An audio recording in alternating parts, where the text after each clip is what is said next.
Yes, okay, yes. This is a pre-recorded interview conversation, and you're going to have to live with that. Near the end of the episode, you're going to hear the mic kind of cut from where we recorded a few days ago to where I wrap up a few days later and tell you to write things to me and give all sorts of plugs, like maybe you should like and subscribe and share the show and let other people know. And you're just going to have to live with that, okay? Can't have every single bit of this be flawlessly produced when I'm sitting here in a dark, dank room. I don't know if it's dank. It is dark. But like I said, you're going to have to live with it, okay? Deal. Don't complain. Or, if you want to, send emails to steven@reasonrefrain.com. All right, let's get started, shall we? Welcome back to Reason to Refrain, where it is my goal for you to know what you believe and why you believe it, and to preach the gospel of resurrection by grace alone, through faith alone, over and over again. I'm your host, Stephen Curto. Please feel free to talk back to the show by emailing steven@reasonedrefrain.com. That's Stephen, S-T-E-P-H-E-N, the correct spelling, at reasonedrefrain.com. Drink of the day is a Johnny Walker White Label 200th Anniversary Celebratory Blend. It is leftover from my bachelor party. One of my friends got me a bottle, and it's actually a nice little blend, very mild. If you're not much of a Scotch drinker, it's a decent one to kind of start with, and also really good for mixed drinks. And Godfather's my favorite mixed drink, so I would definitely recommend giving it a try. We are going to get right to the meat segment today, and then I will let you know why we have a special show. So, meat segment, here we go. The meat segment. Yes. We eat something's flesh. I want meat! For the meat segment today, we have a guest on the show, Pastor Evan McClanahan of Houston's First Lutheran. Go ahead and say hello. How you doing? Hey, hello. Glad to be here. Thanks for having me. Yeah, no problem. If you're a long-time listener, I've had guests on the show before, but never in studio since the very first episode, and then we didn't do it anymore. And I'm glad to have you here and talk about all sorts of things. Yeah. Evan is part of the leadership team of Theology on Tap and Theology on Air, a program that I go on every once in a while, help out with here and there. And we were just batting around ideas and thought, hey, you should come on my podcast as well. So we're gonna just kind of shoot the breeze, and particularly the thing that sparked it for me was an opportunity to learn a little more about Lutheran practices and Lutheran theology, hear where some of the differences are, and he and I tend to agree on pretty much everything as far as the social issues and the practical theology issues that we've come across on Houston TOT. We end up being the curmudgeonly conservatives over in the corner, just saying all of you crazy liberals are crazy. Yeah, I like you to come on because I've got someone probably a little to my right, so you make me look more balanced by comparison. So yeah. Happy to be there to make you look less insane. Yeah, others. exactly. But haters gonna hate no matter what. So, yeah, you just gotta own it, right? Yeah, for sure. So to start with, just tell me a little bit about yourself, what you do, who you are. Let the listeners know who they're getting to know for the next hour. Yeah, I'm a Lutheran pastor. That's about it. I mean, have a wife, 2 kids. Been in Houston about 12 years. So grew up in what's now the ELCA. Okay.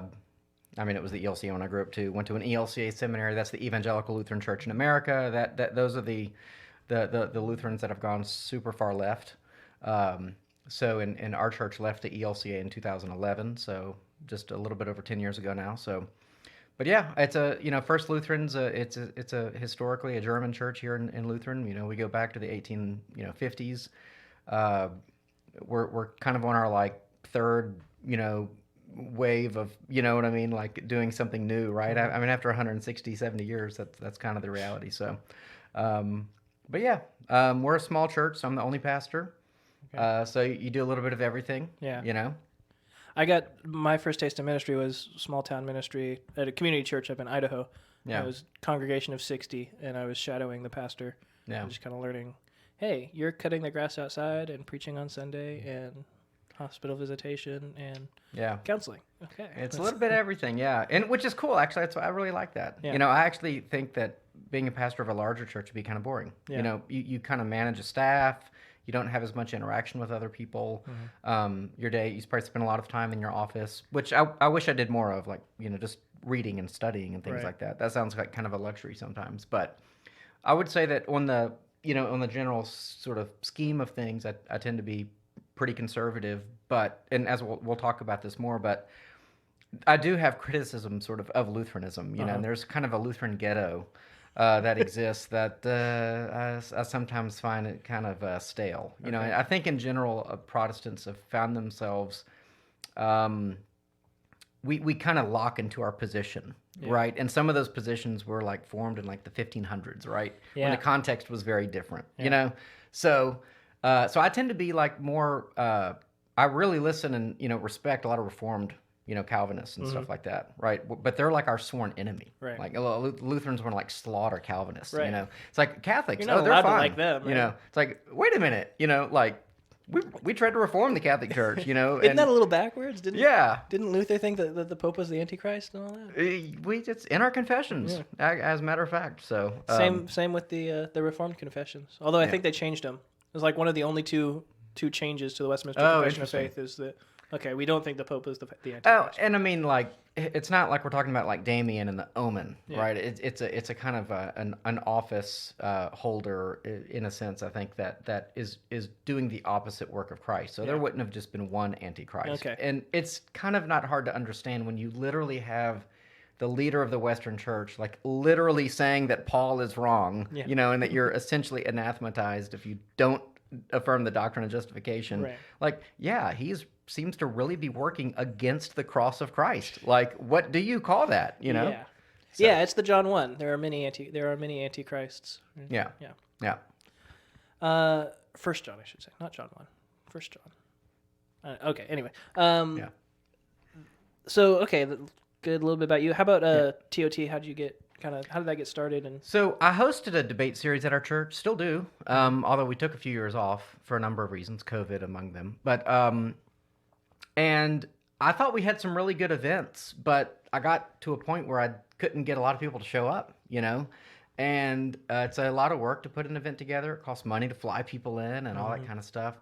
And then I heard about this group through Facebook, and I went to an event, and I was kind of jealous, to be honest. I was like, oh my gosh, like 125 people just showed up to listen to people debate Catholicism, and they had fun doing it, you know?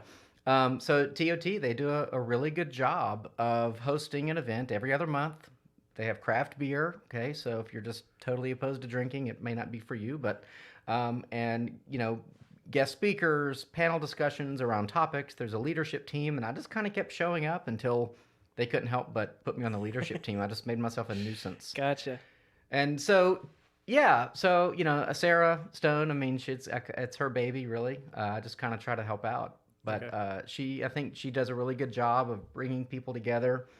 I will say, I think events like that and organizations like that, we are finding ourselves in the kind of crosshairs of I don't say the culture wars, but the kind of mainline Protestant fissure that's been taking place for something like 30 years, but is definitely heating up for all the issues we were well aware of.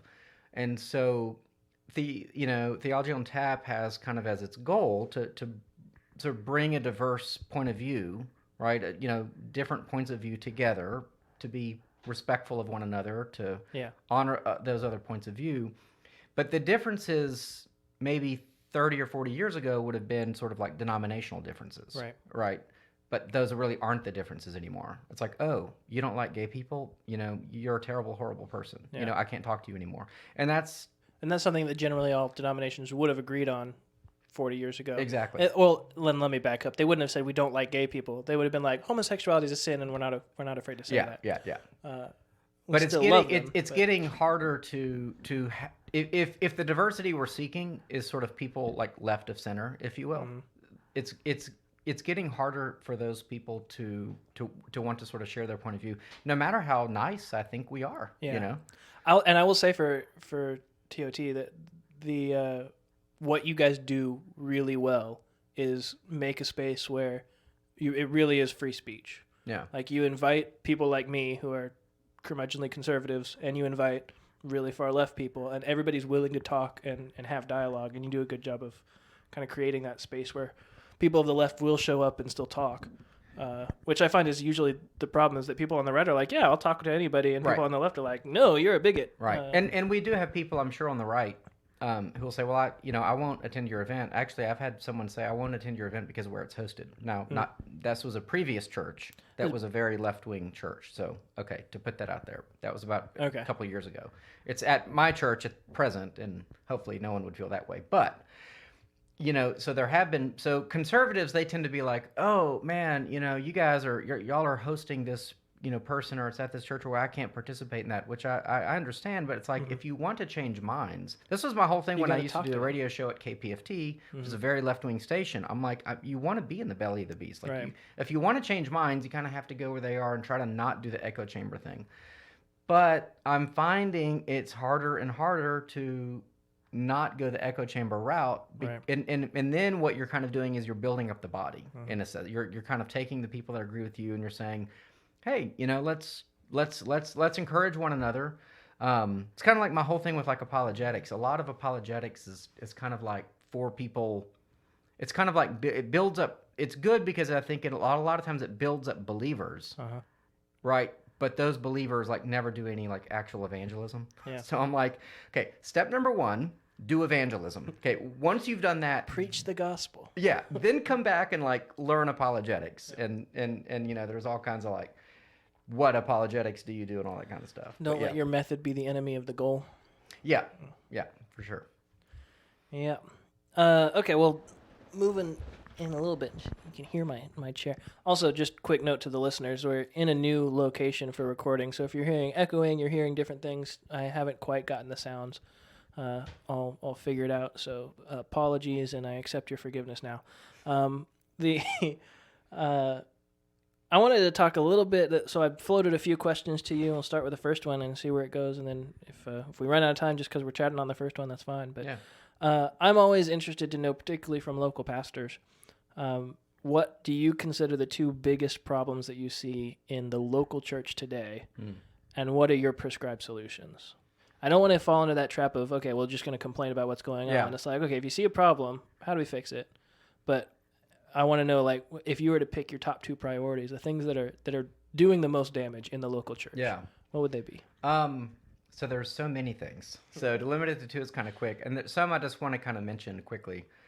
But so I come out of a more liberal church body. Okay, we left again the ELCA 10 years ago. So being in the middle of those mainline Protestant fights, which the Presbyterian Church has gone or is going through, the Methodist Church is going through, the Episcopal Church, the Lutheran Church, the Church of Christ, United Church of Christ years ago. And as is always the Protestant answer, we just split off and form a new denomination with different acronyms. Right, exactly. It was like alphabet soup and all that kind of stuff, right? So it's hard for me not to say like liberalism is a big problem, just, whatever you want to call it, like, redefining terms, like low view of Scripture, hedonism, basically defended by the church. So certainly, compromise on the abortion issue, the LGBT and marriage issues, and things in that vein. So I can't help but to say that. But honestly, when I look at the broader evangelical church, what bothers me probably more, because kind of the left is going to left, right? Yeah. Like they're going to do their thing, and they're going to destroy that. There is no future. There's no future for progressive Christianity. It's already a corpse. They just don't know it yet. Yeah. But I see a lot of weakness even in sort of conservative, quote unquote, evangelical circles, you know? And so it's not what I'd call liberalism or progressivism. It's just weakness. It's just softness. It's preaching that is kind of emotive and appealing, and so like you do a hymn segment, we don't sing hymns anymore, it's like all this touchy-feely, crap, crap music. It's like masculinity is like the pastor riding in on a Harley, one Sunday. It's like, oh no, dude, teach people how to be a man, you know, like take responsibility, grow up. Like that's you don't need a motorcycle for that. So I think I kind of put those together, but like I just think the the sermon series where it's like life tips and 8 ways for a better, brighter future for you. And that yeah. kind of thing. I just that stuff is just totally killing the church. Amen. So what is the solution? Like, dude, like preach the word in season and out of season. Yeah, I mean, I'm sorry. I wish I had like something better to say, but it's already been said. I'm like, just like walk through a book of the Bible, dude. Yeah. Like, it's not that. I mean, it's not easy, but like, you don't quit being so creative. Yeah. Just stop. Just stop already. You're not that funny. Leave it to the comedians. Exactly. So I think that whole it smacks to me of desperation too. Mm-hmm. It just totally smacks of desperation, of terror that we're dying, that we've lost the culture. Let's try to put it in, it's just you can't win. So just be different, own it, like you're the church. Like this is who you are. This is your function in life. And I think people, well, first of all, God's people always respond. Like the word doesn't return empty. Yeah. Trust in that. Like trust in God. Yeah. Be different from the world in that you actually trust in God. So that's one thing. Now the second thing would be when I talk to people and they tell me like what they don't like about church, or they might just be an old-fashioned rebel who's looking for an excuse. I don't know. But I actually tend to think this is probably a totally valid critique, is that their general takeaway from church is that the church basically is after their money, like all the time. Now, so I don't teach tithing. Okay. Yeah. I mean, I know it's defensible from a certain point of view, but it's an Old Testament temple tax. Yep. And I would argue that's part of the ceremonial law that's been fulfilled. If you want to say it's a standard for Christian giving, totally cool with that. Don't disagree, but I don't teach it as a new law. Mm-hmm. And a lot of churches do. Yeah. A lot of churches have like stewardship month. Yeah. Like, oh, it's October. We got a budget for the next year, which starts in January. So we need pledges to come in December, November. Mm-hmm. So October becomes stewardship month. I'm like, you're going to give up 4 or 5 Sundays of preaching the word to ask people for money? Yeah. Like, that's horrible. Yeah. So I basically never asked for money. And we've always had it, It's amazing how that works. Yeah. You talk about giving like the 3 or 4 times that it actually gets directly mentioned in the text as you're working through the text. Yeah. And yeah. I mean, we use a lectionary. Okay, we have a 3-year cycle of readings, and it comes up. Yeah. It's like Paul appealing to the Macedonians to, give to the church in Jerusalem, or Jesus talking about how moth and rust consume, or whatever. I mean, don't store up treasures for yourself. I mean, it's like it's there. I mean, there's lots of talk about money. The widow's mite, although that's a little bit different because we don't really want. She's more of a victim than a hero. Yeah. She's a victim of the Pharisees. But that said, there are texts that talk about money. So this again, it's that whole desperation thing. Yeah. I think the church has to learn basically a new way of operating so that we don't communicate to the world that we're terrified of dying, and we'll manipulate, we'll cajole, we'll make it exciting, we'll do the rock band thing, we'll pressure you and guilt you for money. Like, figure out a way to survive without doing that crap so that you have some, like, authenticity about your ministry and some integrity and some trustworthiness, and see what happens. Yeah. So I think that a major change, here would be a significant change, like at a church body level. Tell everyone that's going into seminary they better be bivocational. If not, essentially part-time pastors. Yeah. I mean, it's a privilege to be a full-time pastor, and I think that's how pastors of the future need to understand. Yeah. So, like, teach them how to be a mechanic, teach them how to do HVAC. I mean, teach them how to do something where they can make good money, they can set their own schedule, and they can set aside 3 or 4 days to do ministry or whatever. I mean, I think that's a real need. Our church is very blessed. We have a nice campus. We have a good location. We have several groups that rent space from us. We built out a kitchen. It's a commercial kitchen. People pay us to use it. And last year we made over 6 figures in rental income. Okay. So the only reason I'm not bivocational or in Ohio right now is because we figured out how to supplement our income. And it takes the pressure off of begging people for money, which kills morale and will kill your church. Yeah. So figure it out. Like, come up with something, like either use your building, which isn't used 6 days a week, okay, to make money, in a way that's not don't put a Right. strip club in your whatever. I mean, figure out a moral way to do it that benefits as a service to other people. Yeah. Or have the pastor understand, like, yeah, the church cannot pay $25,000 a year for your health benefits, right? Not to mention your salary, So I think though, because what happens is, in desperation, this is what you have. You have manipulation, you have guilting, you have constantly begging people for money. And so I think those are problems. Now, there's all kinds of other things too. Like, I think the charismatic movement has major issues. You debated that on TOA. I'm right there with you. We could explore that if you want, but I think that whole movement is just fraught with a lot of corruption, a lot of manipulation, a lot of unbiblical teaching. You're not even a Christian unless you can speak in tongues. All that. I mean, come on. The Word Faith movement.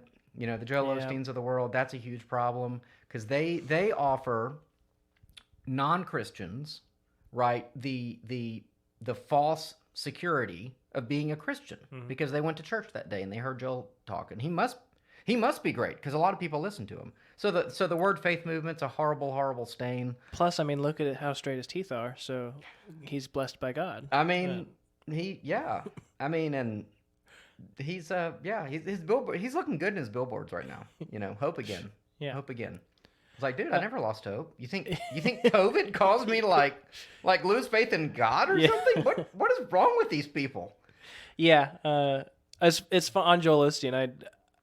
I grew up like Joel Osteen is the whipping boy of any conservative Bible believing church, and for a good reason. But I didn't know that at the time. I just grew up knowing this is the guy you bash. And so at a certain point, I was like, you know what? I need to at least like hear him out and give him a shot. And so I sat down and I listened to 10 Joel Osteen sermons in a row. Oh, bless you. It was torture. And at the end, I was like, no, totally justified. Okay, I can go on bashing this guy.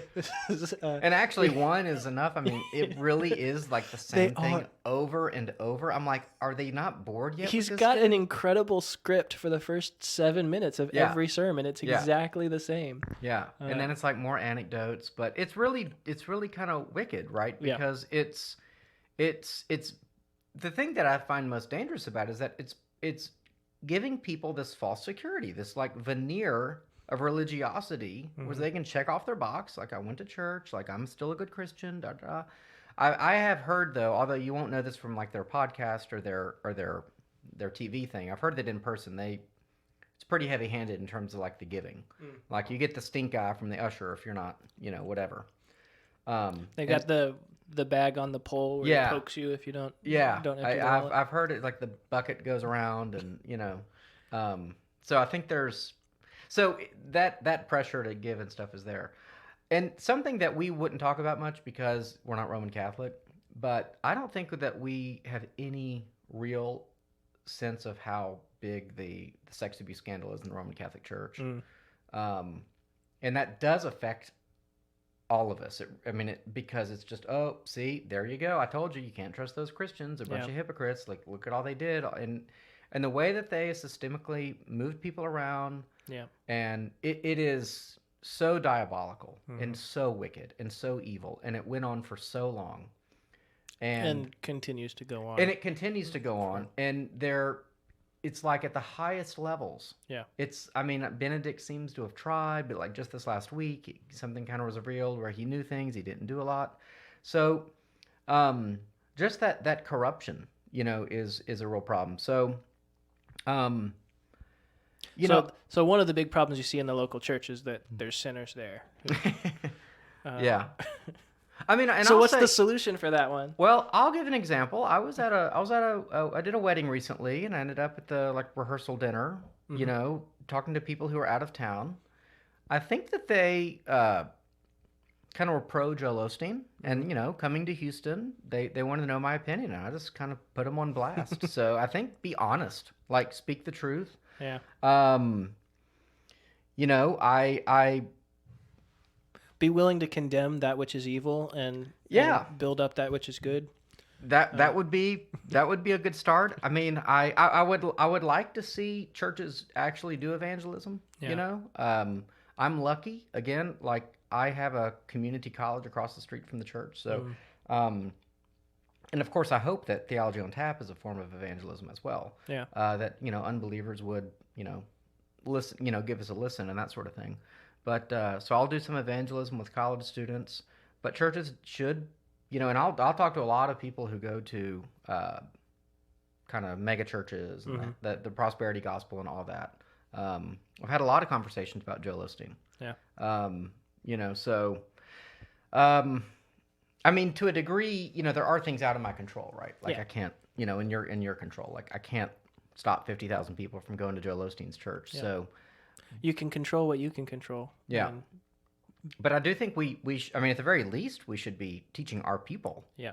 Like occasionally in Sunday school, like we went through Your Best Life Now. Like I finally just bought it, and I was like, all right, let's go through this in Sunday school. Honestly, they didn't make it very far. Like the first page of that book, dude, is about like somebody like wishing for a second home, like a vacation home in Hawaii. It's like the first page of the book. If you've ever been to my house and a little off color, but use my restroom, I actually keep a copy of Your Best Life Now on my toilet with written across the top of it, emergency toilet paper and or kindling. It's toilet reading for me. Yeah. But it's not like it's so brazen. You know what I mean? Like I actually thought it would be like more subtle. But it's like, no, like basically tell God you want a vacation home in Hawaii and he'll make it happen. Which is part of me like trying to relate to the average man and reach the average man when Joel Osteen is doing it and this is what he's saying, honestly gives me so much pause. And like, just how weird am I to your average person that this is how I think and this is how I interact with truth and reality and right and wrong.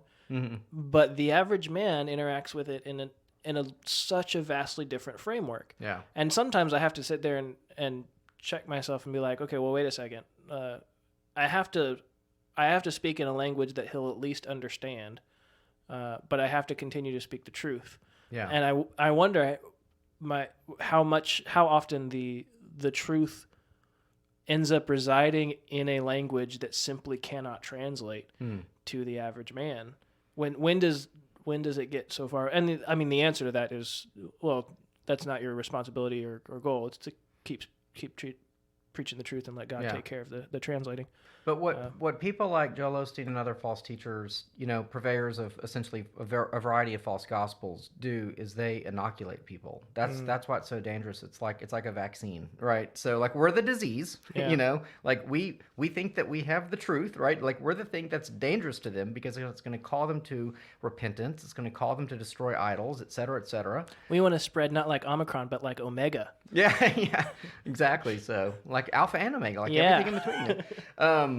So it's like, and so these false teachers, it's like they give them like a shot that basically keeps us like at bay. Like it's like penetrating a cult member, right? It's there has to be strategies for it. So now, in your advice, you said be different, and half of me was going, yes, I agree totally. Like just own the fact that you're actually Christian and stop trying to imitate the world. But I think it's funny that you phrase it be different because I look at them and I go, yeah, they are different. Like even people outside go, yeah, what you're doing over there, like poor imitations of classic rock. Yeah. And then a little kumbaya moment where some guy comes up and gives a bad TED talk. Yeah. That he couldn't actually make it onto TED Talks with that. Right. I don't want any of that. Like, why would I want cheap imitations of stuff I can get better in the secular world? It's like they are different. They have their brand that is so terrible, even to the people they're trying to reach. Yeah.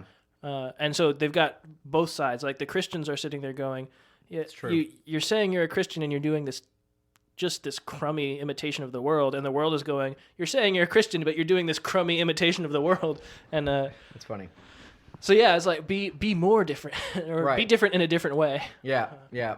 No, I mean I agree. I don't think that the sort of mega church movement, which as we all know is a very small percentage of actual churches. Right? Yeah. Most churches have 70 or 80 people on a Sunday, like on a good Sunday, right?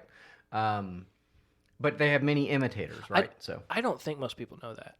Oh. You ask I think That's because they have all the media. Yeah. Like, yeah. You so- ask the average guy on the street, or you even ask the average person who calls himself a Christian, Mm-hmm. like, what is the size of the average church? And they'll say probably 700-800 is like the middle Yeah. of the road average size. There's no concept of how many churches there are that are your small town. Mm-hmm. I think probably 90% of all churches are under 100 Yeah. people on a Sunday morning.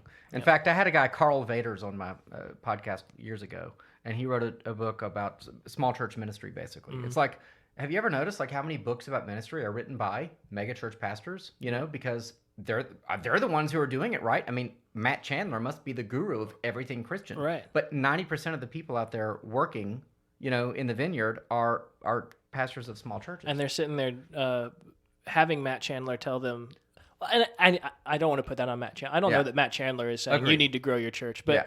but they're having those influences feeling like, oh, I must be a failure Yeah. because my numbers aren't where those are. It's tough to deal with. Yeah. Like being a pastor of a small church, like I'm at peace with it now, and like I love it. But let me tell you, like if you have any ambition, which is a sin, but if you have any ambition at all, you know, it is hard not to feel like a failure in ministry all the time if you're the pastor of a small church. Yeah. And you know, but the reality is, I tend to think small churches tend to be kind of the ideal. Yeah. You know, now you have 10 talent men, you know, whoever they may be. Maybe Matt Chandler is one. Maybe, you know, John MacArthur is one. You know, maybe there are these kind of 10 talent men whom God has said, I'm going to give you this incredible responsibility to like start a seminary and to have a big church and to have a big voice because, you know, whatever, you know. So I'm not Because opposed I'm to, good like, and I'm gracious and I'm just going to give it to you. yeah. But most of us aren't 10 talent men, you know, and we have our little one talent, but I'll be darned if I'm going to bury it in the sand, Yeah. right? You know, let's Be faithful. Let's employ it. But so those are all difficulties, I think. And we need so many more voices that are saying no. Like a church of 80 people who are growing and are faithful followers of Jesus Christ is way better than a church of 3,000 where you have 80 people who are growing and faithful followers of Jesus Christ. And you know, just last night I had a funeral today, and I went to the visitation and I talked to a couple, and they go to a massive like Catholic church. It's like 10,000 families, okay, and I have 3 priests for all those people. And I thought about this with Lakewood a while back, but I started doing the math, and I'm going, all right, let's say you took 1,000 families, okay, that's 10. Let's say you just took you could have a church with 1,000 families, right? That's 3,000-4,000 people, You right? could have probably 50 churches with 1,000. Exactly. So, and you know, I understand there's kind of like an efficiency of like having one building and, you know, utilities and staff and infrastructure, blah, blah, blah. But I'm like, but wouldn't it be better to take those 10,000 families and populate and build congregations that have growth potential, you know, all over? Buy up the real estate, dude. Don't let Circle K get it all, okay? Yeah. Don't let whoever get it. Don't let the strip club buy that piece of property on the highway. Like, church should be buying that. Why aren't we though? Because we want to have the 10,000. I mean, I'm not being critical, but I am saying that, like, why don't we want to have the biggest and the broadest possible footprint? Yeah. You know, I think that would be that's actually a better strategy. I think it's better for ministry, and very few people, myself included, have the gifts to preside over a large church. You know, with a lot of people. So, yeah, I don't know. I agree entirely. I used to be in the camp that was I used to give a whole lot of voice and lip service to the idea that, you know, mega churches can be done right, and they're like, I don't want to be all down on mega churches, and I've kind of gotten away from that. Like, I'll still, like, I can think of maybe 1 or 2 mega churches that I think you could say are solid churches, and that's it. And I really am getting more on the side of no, there really isn't a great way to do the mega church thing. The church was designed to be elders and deacons who know the congregation, and once you get above, say, like 300-400, you can't have a group of cohesive elders who know each other and who know the congregation, and it's just too big, and you need to divide that congregation and go out amongst the community and build. No, I think so too. Okay, well, I wanted to get a little bit into Lutheran distinctives, because I'm really interested and curious. Let me see which questions Were there either of those two questions that you like? Okay, I want to talk more about this. Oh, I think they're both great. But yeah, you asked about things that were kind of misunderstood. Mm-hmm. You know, I mean, yeah. So the areas of Lutheran theology or practice that you find get the most misunderstood by non-Lutherans. So we kind of get picked on for like holding to mystery, you know. That's kind of the joke, right? Oh, you're Lutheran, you know. Okay, and not as much as the Orthodox Church. Well, it's just like the answer to everything is holy mystery. Yeah, and we don't even worry about the Trinity. They kind of have this whole they kind of have this, you know, I don't know, maybe more hyper spiritual, you know, capital S spiritual side or whatever. But I think Lutherans tend to, I think that say if we're in between, if you will, say Calvinists on the one hand and Roman Catholics on the other hand, I think in both of those examples, they sort of square the circle a little bit. So if you look at something like the limited atonement, the Calvinists, they just go there. Yeah. Like it's like, no, Jesus did not die for all people, right? If you look at something like transubstantiation, the Catholics just go there. Oh yeah, oh that's it's of course we all know it's like Aristotelian philosophy and all that kind of nonsense about but. So they go all the way. Right. And so those would be the quickest two examples where I think Lutherans end up saying, well, we think Christ is present in the bread and wine. He said, this is my body. He was holding bread. It's the most literal sort of reading of the text. And it's also a meal of remembrance, but Christ is present in the bread and wine. He's bodily present. He's truly present. We offer him the real presence, but it is bread and wine. Right. So we're different from the Romans who argue transubstantiation. Yeah. And more than Zwingli, who Calvin sort of has a higher view of the sacrament than Zwingli. Right. But that was the classic debate between Luther and Zwingli at the Marburg Colloquy, and they didn't agree on the nature of the Lord's Supper. Mm-hmm. So we couldn't be friends. Yeah, so they couldn't be friends, And basically, Luther said he is of another spirit. And I think what they talked long enough to get down to this critical difference in I think understanding or appreciating the kind of sort of supernatural nature of the church. I think Zwingli was more sort of on the practical, reasonable end of things, right. And Luther wanted to hold some things to say, we just don't know. We don't know how it could be the case that Jesus died for all people and not all are saved. Mm-hmm. Right? So, again, Reformed want to square that circle. They're going to be not all are saved, so Jesus can't have died for all people, right? And so I actually, I might get kicked out of my church for this. I don't mind the doctrine of limited atonement because I'm not a universalist. So when you simplify the question down to did he die for all people, it's define for, right? Yeah, and that's why when I came around to limited atonement, it was okay, as long as I can define the terms, I hold the limited atonement. Yeah. For the same reason you just said, but you won't actually say I hold to it, but it's because not everybody's going to be saved. Yeah. And I think that Christ's sacrifice is sufficient to save those for whom it is made. So but I'm ignorant. Ignorant of God's greater plan. Yeah. So I don't that's not one of those issues that keeps me up at night. Yeah. So I find I tend to be more concerned about kind of the social issues of the day or something like that. I think abortion is a great moral evil, right? So that tends to worry me more than something like the exact economics of God's saving work, which is the biggest fault I think among the Reformed crowd is that they're a little bit too concerned about dotting all of their I's and crossing all their T's, to the exclusion of we've got Joe Schmo over here who wants to kill his kid and wants to beat his wife, and we're worried about figuring out the exact right word in order to discuss it. Okay, let's back up and have our priorities in order. Yeah. And that's not. I'm somebody who cares very deeply about theology and picking the right words, but you got to have some balance in that. Would you say that that's a common thing among Lutherans that it's more let's stop arguing about that. Let's talk more a little bit about the social side of things, or is that just you? Probably more me. Mm-hmm. So the thing I love about Reformed people is that they're serious people. Mm-hmm. And Lutherans are too. But again, I come from this liberal background, so I'm in a kind of moderate denomination now. Uh-huh. It's not as conservative as some others, but we've left the insanity behind. Right. It's the North American Lutheran Church. That's the name of it because it includes Canadian churches as well. Okay. And so it ordains women. Okay.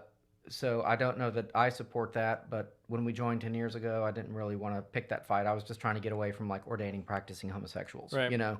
So, and I'm the only pastor and they let me do what I want. And, you know, we're never going to have a female pastor while I'm there. So like, what do I, you know, kind of just like, it's not a hill I'm going to die on at the moment, but it does put us out of fellowship with the Lutherans that we agree on with everything else. Right. And by the way, I think this actually is a big issue. And the other thing that's misunderstood, I was going to say there is like insane liberalism in like public Lutheranism. Because like, who are the public Lutherans? Nadia Bolz-Weber, right? Who I don't even know. Oh, she's this like, you know, she's super hip, dude. She's like tatted up. Like she writes the books about how you shouldn't have any shame about free sex. And, Okay. Yeah. Is she bisexual also, or? Probably. Okay. I mean, who am I to say, you know? But yeah, Nadia Bolz-Weber is a public theologian, but she was a Lutheran pastor. And so the ELCA is that they make all the headlines, right? Because they're the ones with the transgender bishops and they're the ones, you know, changing all the blah, blah, blah. And so that ends up being a kind of a problem because, you know, your average person isn't going to be like, well, I see that. Now I see there's 20 Lutheran denominations and this is where they disagree. That acronym is different than that acronym. Exactly. Yeah. So you kind of get thrown in. That's too bad. Yeah. So we're in kind of a moderate denomination. So Lutherans, though, they, like I said, we kind of have a ghetto a little bit. You know, sometimes I feel like we are still defined by the issues of the 16th century. I do feel like that sometimes. And this kind of gets into like your next question, like you kind of talk about like in-circle, right? Yeah, so, but my other question was what are the circle the wagon issues within Lutheranism? And some examples of that would be like within Presbyterian, covenant paedo baptisms. Like we got to protect that. We have this in-circle thing where this is what we hold to. And among dispensationalists, it's the rapture and a pre-trib rapture in particular. If you don't hold to pre-trib rapture, I'm really not sure if you're saved. And Pentecostals, it's second baptism. Got to have the baptism of the Spirit and speak in tongues, otherwise I'm not sure if you're really following the Bible. So I was curious, what are those things within Lutheranism? Well, I would say probably infant baptism is a really big deal. I mean, Luther made a big deal about baptism. I think that Luther really emphasized baptism. I think it was really needed in Luther's day because of the false teaching the Roman Church offered on baptism. So the Roman Church still teaches that your baptism is what forgives your sins to the point of your baptism and that whole original sin thing. Yeah. But after that, it's all about confession. Yeah. So Luther had to, you know, if you're going to get rid of the sacrament of confession, you have to essentially argue that your baptism is a means of grace by which God has supernaturally done something in you that you can appeal to. You know, I think that the text in baptism, you know, in 1 Peter about, you know, baptism saves you, not as a removal of dirt from the body, but an appeal to God for a clean conscience. So I think the power of baptism is that it is something that God has done that we can always appeal to. Like we can always sort of say to God, you promised to do this thing. And so anyway. Okay, wait, rephrase that for me. Yeah.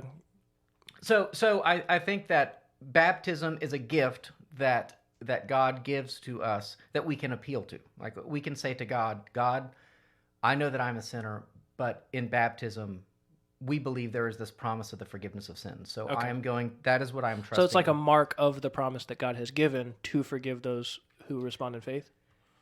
Yes, but we would say it's more than that too. It is that, but it's also more. But honestly, I get a little fuzzy on this, to be honest. And so there are Lutherans who would take the 1 Peter passage where it says baptism now saves you. Yeah. Okay. And they run with that to the nth degree. And I don't like that. Okay. Because I think that Peter is essentially writing a letter to Christians.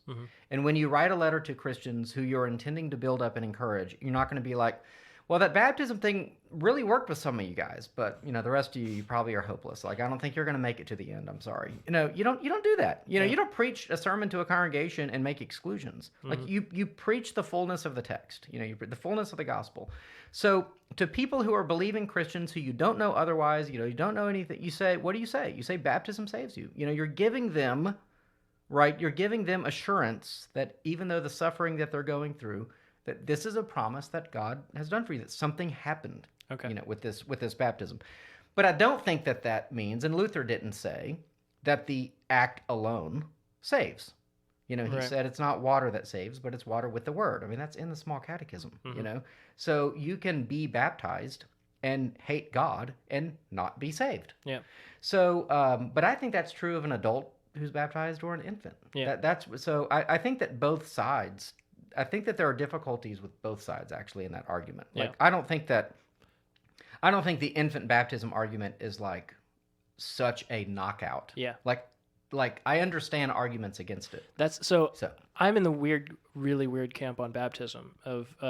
I grew up in the Baptist world, right? Just standard baptism is a testimony of the faith that you now have, yeah, and I don't hold that anymore. Like I about 6 years ago at this point did a deep dive just on the word baptism in Scripture and tried to figure out what do I believe about this, and I came out knowing what I don't believe about this more than anything else. And so I'm in a really weird camp. It's like I don't really hold to the thing that I held to growing up anymore. I think there's something more going on in the water than just like a testimony or a statement of faith, or it's not just a picture of Christ's death and resurrection. It is that, but it's more than that, right? Like you're talking about with the holy mystery, basically. Yeah. There's something going on there. There's a spiritual significance. And I totally understand the covenant viewpoint that's talking about how baptism it's the sign of the new covenant the way that circumcision was a sign of the old covenant, and so you circumcise babies in the old covenant, you baptize babies in the new covenant. I can't get there to go along and say, okay, that solves all of my questions, that fits perfectly, because I still got some hang-ups. I understand it, and I'm comfortable enough with it that my own children will be baptized as a baby, because my future wife is very firmly in that Paedo-Baptist camp. And as long as we're not saying, okay, I baptized the kid and we're all good, like going to heaven, like the Roman Catholics do. and that is tolerated in Lutheran churches, and those pastors should be taken to the woodshed. Okay. You know, I mean, in some, you know, we only have so much influence, right? Yeah. But no, that is not what Luther would never, Yeah. ever in a million years suggest that upon baptism you're done. Yeah. Quite the opposite. Quite the opposite. You are now under severe compunction as a parent and then you make promises at baptism to raise your child in the church. You say that in front of everybody. Which the Baptists are sitting there going, so it's just baby dedication. And I was like, and I get where the covenant, and I'm assuming Lutheran people are coming, well, no, it's more than just that. Like, there's something going on here. This is a sacrament given by Christ, and so we can't just say it's just baby dedication. Yeah. And I'm like, I get both sides of that argument. Yeah.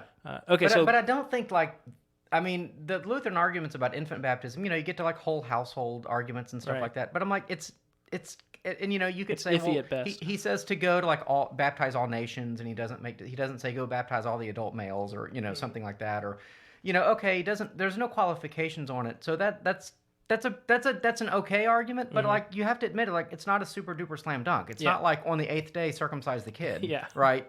So like just be okay with that. Yeah. You know, and you know, I actually think that in a sense the Lutheran position, because Luther had this great thing. He said, first of all, you daily die and rise in your baptism. That's a famous Lutheran quote. And he also said, don't say I was baptized, say I am baptized. Okay. I love that. The idea of I am a baptized person. It's a present tense reality for me. Okay. And I love that vision of it, because I can kind of say, you know, we can out-Baptist the Baptist, right? Like they talk about an adult like making decision one day. Like we're like every day. Yeah. Like every day you say, I am a baptized person. How then shall I live? You know, so if we're not teaching people that that's what it is. So Lutheran, so yeah, but most Lutherans, I don't know that they would say what I just said. Like they tend to rely on like the way that I hear it is it's just like this is our doctrine and we can go. But I also want to throw out like law and gospel. Real quick. Yeah. Just this whole thing makes me really interested, and I'd love to get you back and see if one of my pastors or elders would come on and represent the Presbyterian covenant Paedo-Baptist view, and I can just sit here and play devil's advocate and pick apart both Oh views. man, yeah. Because I'm looking for some clarity on baptism. Right now I'm sitting here in no man's land. Like, Yeah. I know what I deny. If you say that it saves you and you're all good, then I'm not on that train. And if you say we don't need to worry about it, like it's just not important, like I've seen some Baptists do, Yeah. where they're just like, you know, it doesn't matter if you're ever baptized. I'm like, well, no, that's like the first thing Jesus said to do is go and be baptized. Right. What do you? Right. See, it's just like with the Lord's Supper. Okay, we end up in like you have these camps. One is like it's a symbol, it's a family meal, like it's a blah blah blah, and then the other it's like, oh, it's all about the real presence. It's like it it can be both. Yeah. Like it can be a public declaration. It can have symbols. Yeah. Okay, it can be symbolic, and it can be the real deal. Like where like Christ is. Like it can be all of those things. Why do we pick apart? We get in these camps, right? Where the Lutherans are the bad guys, the Calvinists are the bad guys, because this is what they said. We pick apart on this one issue, and it's like I actually think we could have a more robust thing. So like First Peter, I think that baptism saves in the way that Peter said it saves, and how does it save? It's Whatever he meant, I agree with that. Yeah. It's an appeal to Christ for a clean conscience. Yeah. Like that's what it means. So Christian, like appeal to God for a clean conscience. Yeah. You know. Yeah. Okay, so law gospel distinction. Well, this is kind of a big deal, law gospel, like Luther kind of said, this is your hermeneutic, like you take it to the whole Bible, right? Mm-hmm. Like law is what you should do, gospel is what God has done for you. The Roman Catholic Church absolutely positively butchered that. So we need to reclaim this distinction because, they literally taught that the gospel was a new law. Yeah. They literally had no distinction at all. Yeah. There was essentially no grace. The good news is now you can earn your salvation. Isn't that great? Yeah, exactly.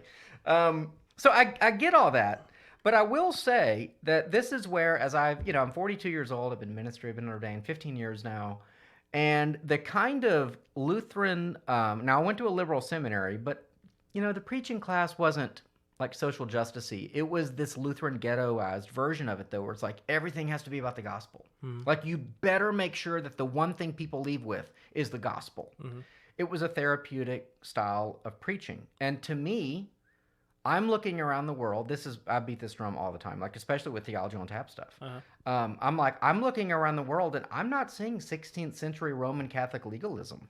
Okay, I'm seeing total social libertinism. Yeah. Right, everything goes. Licentiousness to the nth degree. Yeah. So what happened when you had this law gospel distinction was, it was like, okay, let's put the law aside. Let's talk about the gospel. Mm-hmm. And it was like they stopped being equal voices in the conversation. Mm-hmm. The law became the boogeyman that the gospel has conquered. Yeah. And it's like, instead of the tutor. Yeah. That Paul calls it. Yeah, yeah. Or, like what Psalm 1 says, like the law, well, I shouldn't say that. I was thinking Psalm 19 as well. Anyway, but the Psalter, the scriptures are full of saying the law is good. Right. We should meditate on his law day and night. That's what I was thinking of with Psalm 1. Meditate on his law day and night, and you'll be like a tree planted by a stream of water. Mm-hmm. Like you won't blow away like the chaff, right? That's the wicked people who hate the law of God.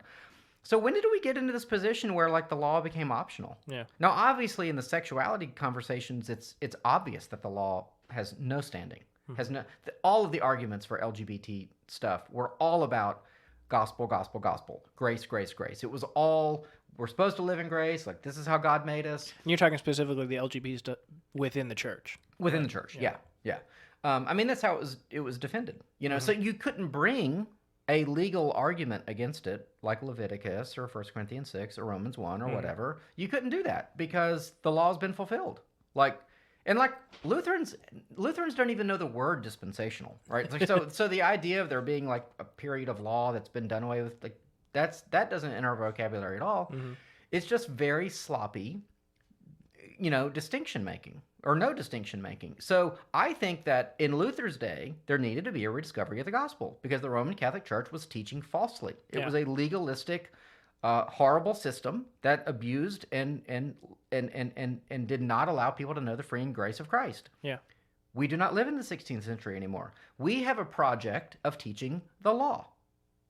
Interesting. Okay. I'm not saying that we don't teach the gospel. Yeah. We do, but I'm saying the average person you meet... The thing that somebody needs to hear is not the gospel. They need to hear that. See, and I say the same thing, I think, but slightly differently in that in Jesus' time, he came preaching the gospel because sinners didn't need to be told that they were sinners because that was literally their name in society. It's the sinners and tax collectors came to him. It's like, yeah, that group over there, they're sinners. Yeah. The only people he had to preach to, you're a sinner, were the people who didn't think they were. Yeah. The Pharisees, the Sadducees, the scribes. It's like, so we're living in an age where everyone doesn't think that they're a sinner. Nobody holds the title of sinner and tax collector. Yeah. We're all just like, oh yeah, everybody's free, everybody's forgiven because Jesus is great, and or just because Jesus is whatever, and I'm going to be one with Mother Gaia or whatever. Right. Yeah. And so we have to preach the condition first. Yeah. Which I think is kind of what you're saying. Yeah. We need to preach the law to reveal to people their sin. Right. And then preach the gospel. Yeah. So Paul, like when Paul talks about like the tutoring function, in Galatians. Now, I do think he's probably talking more about the ceremonial law, but I think you can make application that you sort of need a schoolmaster to teach you like all the things that you do wrong, right. And then we have the understanding of the gospel. So, I'm not advocating for legalism, and that's the problem. The moment you say, we should preach law and gospel, they're like legalist. Yeah. It's like.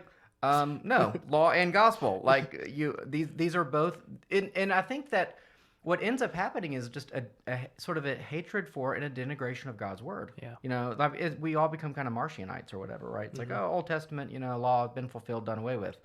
And I think that we need to unhitch from the Old Testament. Oh, Andy Stanley reference, yes, absolutely. That was a total disaster. Oh, yeah. He's a total disaster. From my own seminary. Oh, really? Yeah, he was a DTS grad. Oh. Well, his dad was a pretty good dude, in touch and all that stuff. Yeah. I always thought he was like an old school Baptist dude with a TV show. That's pretty cool. Let me throw out one more, though. Mm-hmm. Another one of these Lutheran ghetto things is two kingdoms. Now, this is in the Presbyterian world, too. Yeah. And I do... Which I'm learning. Like, I'm a fresh Presbyterian. I've just recently become a member of the Presbyterian. Okay. I'm a Reformed dispensationalist who's probably closer to just Reformed Baptist at this point. Yeah. Living in a Presbyterian world and learning all of the in-circle things there. Yeah. So the two kingdoms thing, I'm curious what... Well, and I want to have a discussion on our Theology on Air about this, because the two kingdoms, basically the idea of city of God, city of man, or sort of the province of the church is the forgiveness of sins, right? And so in the province of the state is to sort of like punish evildoers and stuff like that, right? And the problem again in the 16th century was there was all this overlap, and to be a citizen you had to be baptized, and so Luther, I think they were maybe even after Luther, they wanted to pull that apart and kind of, you have your sphere of influence and we have ours. But I think now we live in, I think that we kind of have gone too far in that direction, right? So we can't speak about moral evils because, well, that's a political issue. Like abortion's a political issue. Slavery is a political issue. Yeah. It's like whatever issue you want to talk, it's like everything's political. I mean, part of that's because the state has encroached into my territory. Yeah. Like now the state is talking about marriage? Yeah. Oh, the state is talking about abortion? You think you get to define these terms. Interesting. Yeah, exactly. Like, where do you get off? Yeah. You secular jerk. Yeah. So I think the whole two kingdoms thing probably is due for an overhaul. And this is where, I shouldn't say very, I get in trouble, but I'm appreciative of theonomy, and some elements of Reconstructionism. Yeah. Like, they make some really good points. Now, I'm probably not a full-scale theonomist. I'm probably like a small-t theonomist in some way, right? I'm in the exact same boat where I'm like I can't go all the way there. Like, I still think the Salem witch trials were probably a bad thing. Yeah. But and I'm not big on the Inquisition. Yeah. So I see the problems with theonomy because we're just not living in the resurrection yet. Yeah. And I'm not post-millennial. So and so are you strict amil? I'm just an amillennial. Okay. I do think we're living in the end times. I think we're living in the millennium. Yeah. How about that? Like Jesus is risen. Like he is Lord. He is King. Like he is presiding right now. See, and you can be a premillennialist and say almost everything you just said. But, okay. Anyway.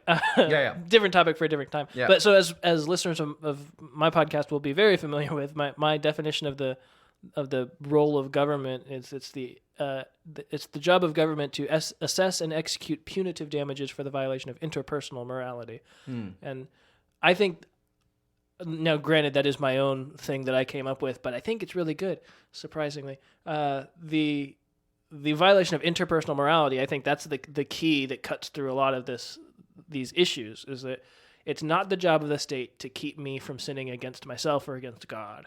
It's the job of the state to keep me from sinning against, or rather to punish me for sinning against my neighbor. Yeah. I think that's the role that all of these other systems end up trying to get at. But then they give roles to the state that end up being abused when it's like, oh, well, I'm supposed to stop you from having lustful thoughts. It's like, well, no, God's supposed to stop me from that, and I'm supposed to stop myself from that. By His grace.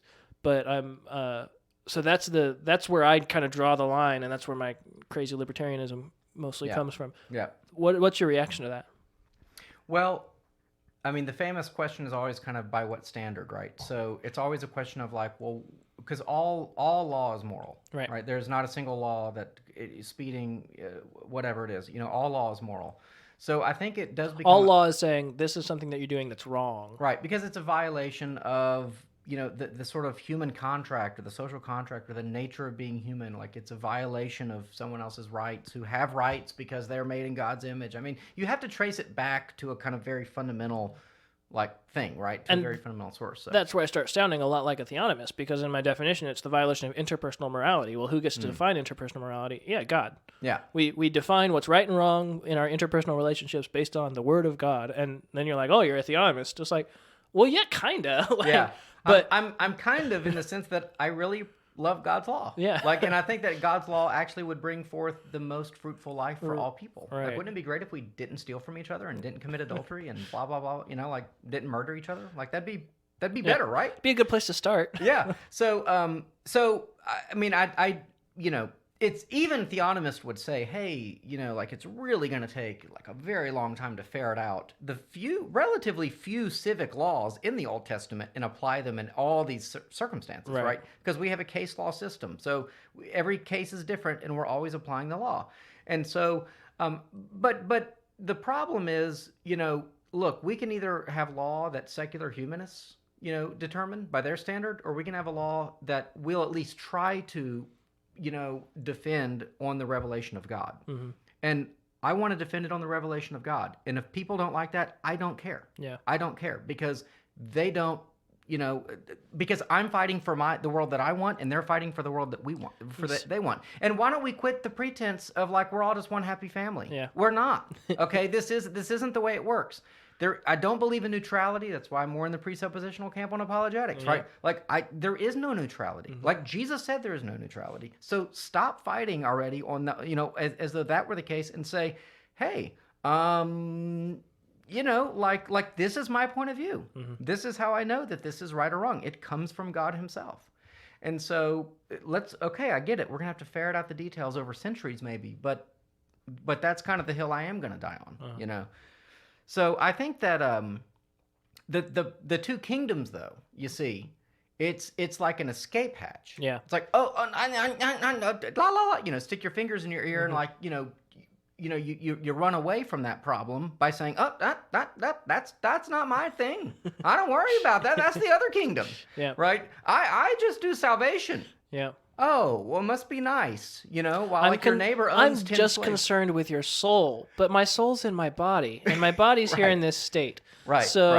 right. Yeah, my body's in a gulag for totally, for totally unjust reasons. You don't think it might make a difference if the church spoke against that? You don't think it might make a difference if the church spoke against abortion? Yeah.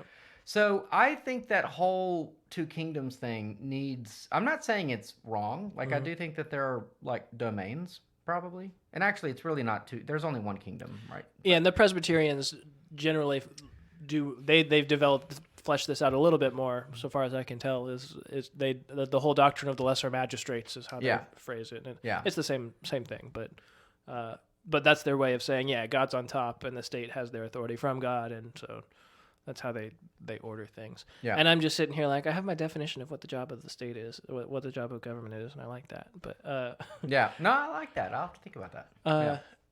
Okay, well, we are just about out of time, but wrapping up real quick, I'm curious if you're going to pick one topic that you wish that Theology on Tap would tackle and it hasn't yet. What's it going to be? Well, I'll put it in a plug. And if people listen to this before our February 7th, and I don't know if they will or not, but for our February 7th get-together, where we're looking at sort of lesser vices, one of the things on the list is going to be, fits in with what we're just talking about, whether essentially the law applies to Christians. Okay. And I'm hoping that that's a topic chosen, and I'd like to, basically argue yes. All right. And obviously not the ceremonial, temple sacrifices and all that. But, I really do think this is, if you think about all the things we've talked about, like the weakness of the evangelical church, the liberalism that's destroying, the mainline churches, the lack of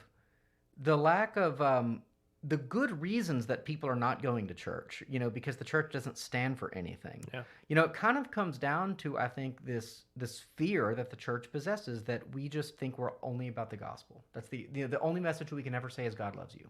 And we don't preach the whole counsel of God. Because that's when I think about law and gospel, like, it's the whole counsel of God. That's what Paul said to preach. Yeah.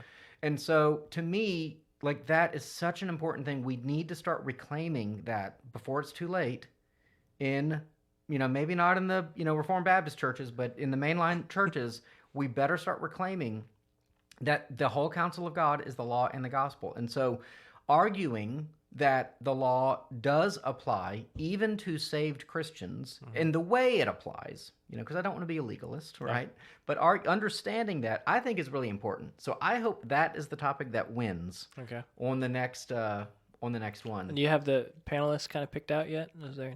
Well, for that topic, no. Okay. For the one coming up, yes. But we're going to be, like I said, the next one we're talking about lesser vices. And I would say this, if your audience is kind of more on the conservative side, like, come to Theology on Tap. Yeah. We have this deal where you can vote for the next topic. Okay. So I definitely hope, So show up and vote for preaching the whole counsel of the Word of God. and I think so. Applying the law for the Christian. Yeah, I demand that they do that. Okay. Yeah. All right, we're going to go ahead and end it there. Thanks so much for coming, man. This was a lot of fun. My pleasure. Thanks for having me. Can't wait to do it again. Yeah. And that is the show. If you would like to hear anything more from Evan or myself, please feel free to drop me a line, email, send all of your questions, insults, comments, inquiries, other synonyms of the same sort to Stephen@reasonedrefrain.com. That's Stephen, STEPHEN at reasonedrefrain, ReasonedRefrain.com. Colossians 3:16, let the word of Christ dwell in you richly, teaching and admonishing one another in all wisdom, singing psalms and hymns and spiritual songs with thankfulness in your hearts to God. You'll hear me next time unless Jesus comes back before then. Reasoned Refrain is written and produced by Stephen Curto. The views and opinions expressed in this episode are those solely of the speaker and should not be taken as reflective of any institution with which he or she is associated. Theme song written and recorded by Stephen Curto and J.J. Anderson, mastered by J.J. Anderson. Reasoned Refrain is the property of Stephen Curto, all rights reserved.